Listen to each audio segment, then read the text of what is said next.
kamen etwas später dran. Doch wo sind die Musikanten? Flüstert Eva Gott ins Ohr. Darauf sangen 1000 Engel hoch vom Himmel laut im Chor.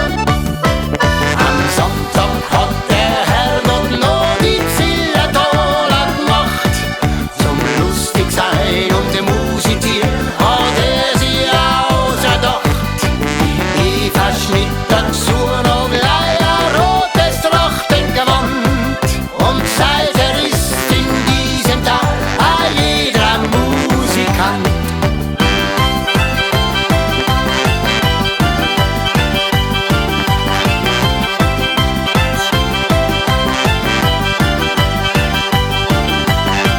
Es war in Leipzig und in Moskau, sogar bei der Men of Queen.